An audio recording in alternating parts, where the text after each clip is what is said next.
दूर किसी जंगल में एक चिड़िया रहती थी। वो किसान चिड़िया थी। वो अपने खेतों में खेती बाड़ी का काम करती थी। वो बहुत मेहनत से काम करती थी।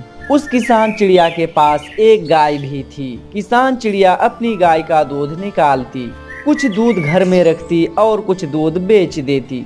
घर के दूसरे चिड़िया शुद्ध देसी घी बना लेती। सब्जियां उसके खेत में हो जाती। चिड़िया अपने खेत से सब्जियां तोड़ती और उसे बैलगाड़ी पर लादकर शहरों में बेच देती। भाई कबूतर, आज मैं भिंडी, लौकी और टमाटर लेकर आई हूँ। इन दिनों मार्केट में टमाटर की बहुत मांग है। ये टमाटर की फसल तुम्हें चिड़िया मालदार बना देगी। चिड़िया सब्जियां बेचकर पैसे लेती है और वहां से चली जाती है। थोड़ी दूर एक बड़ा सा ढाबा था। चिड़िया वहां रुकती है। आज मैं इस ढाबे से अपने लिए और अपनी बेटी के लिए खाना लेकर जाऊंगी। चिड़िया अपनी बैलगाड़ी एक तरफ खड़ा करके ढाबे की ओर जाने लगती है। चिड़िया रुको रुको, अपनी बैलगाड़ी पहले यहाँ से निकालो। तुम्हारा बैल यहाँ पर गोबर कर देगा। कौवी बहन, अपनी बैलगाड़ी तो हमने किनारे ही खड़ी की है। कौन सा हमने तुम्हारे दुकान के अंदर खड़ी की है। ज्यादा बातें मत करो चिड़िया, ले जाओ अपनी बैल यहाँ से, वरना मैं बहुत मारूंगी तुम्हारे बैल को। चिड़िया फिर अपनी बैलगाड़ी वहां से हटा लेती है और थोड़ा आगे जाकर खड़ी कर देती है। बड़ी बड़ी आंखों वाला एक कौवा उस ढाबे का मालिक था। दूर दूर हो जाओ, तुम ढाबे के अंदर मत आओ। तुम्हारे पंखों पर मट्टी लगी हुई है। तुम्हारे पंख पर लगी मट्टी से मेरा ढाबा खराब हो जाएगा। देखो, मैं किसान चिड़िया हूँ और किसानों के पंख ऐसे ही होते हैं। हम किसान मट्टी में काम करेंगे तो लगेगी ही ना मट्टी। मैं यहाँ खाना लेने आई हूँ। नहीं है, तुम जैसी गंदी चिड़िया के लिए यहाँ पर खाना नहीं है। फिर चिड़िया बहुत बेइज्जत महसूस करती है और वहां से चली जाती है। मम्मा, आपने तो कहा था कि आज खाना शहर वाले ढाबे से लाएंगे। बेटी, मैं गई थी वहाँ पर खाना लेने, मगर उस ढाबे के मालिक ने मुझे धक्के मारकर निकाल दिया। क्या आपके पास पैसे नहीं थे मम्मा? पैसे तो थे, मगर उसने कहा तुम्हारे पंख पर मट्टी लगी हुई है, तुम गंदे हो।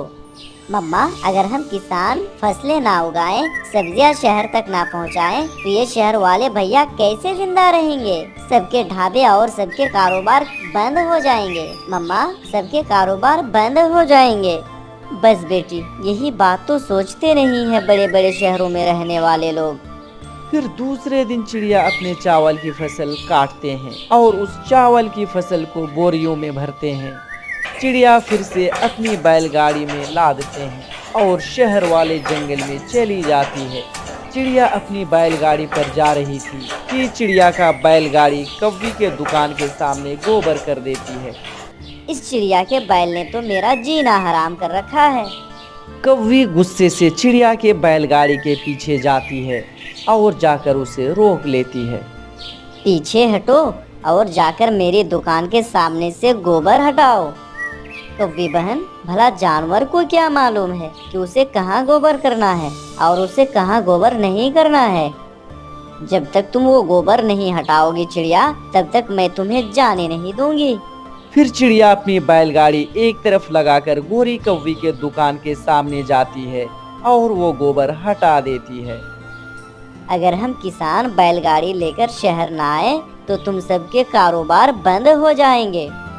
मैं दुकान पर चूड़ियाँ बेचती हूँ, गोबर नहीं बेचती हूँ, जो तुम मुझे ये बात बता रही हो।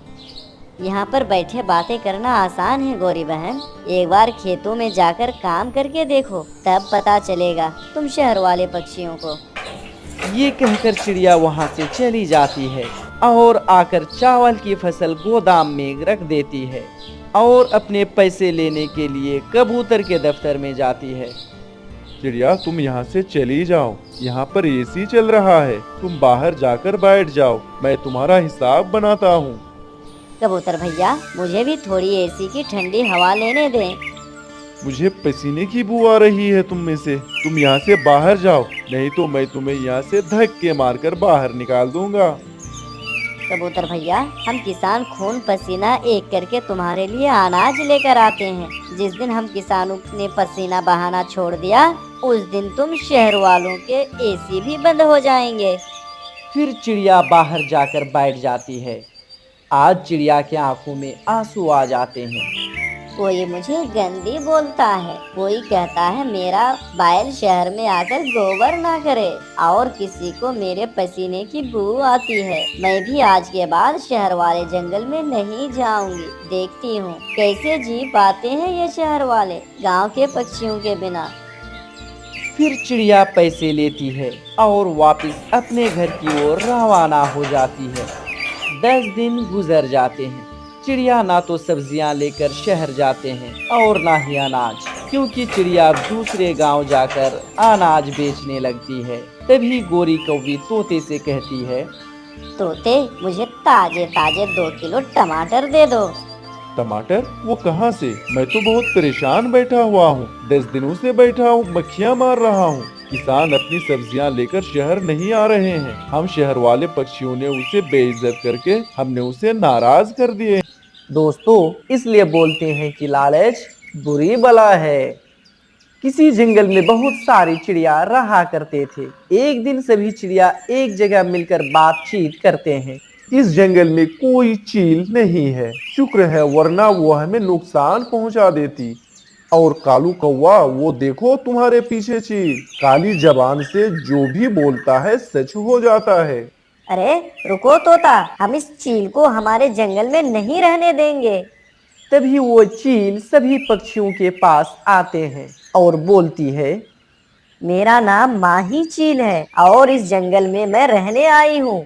माही चील, हमारे जंगल में कोई चील नहीं रहती है, इसलिए तुम हमारी जंगल में नहीं रह सकती हो। जाओ और जाकर तुम गुफा में रहो।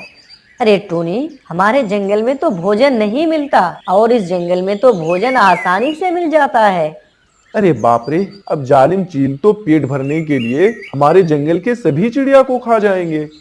अरे नहीं तोते, मैं तुम सब पक्षियों के बच्चे को नहीं खाऊंगी, क्योंकि मैं हमेशा से ही तुम जैसे पक्षियों का भोजन खाया है। आज तक मैंने किसी पक्षियों का मांस नहीं खाया है और मुझे पक्षियों का मांस खाना बिल्कुल पसंद नहीं है।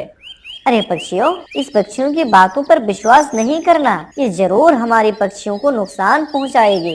अरे नहीं बुलबुल, मुझे ऐसा लगता है कि ये चील सच बोल रही है और इसने कभी भी पक्षियों का मांस नहीं खाया होगा।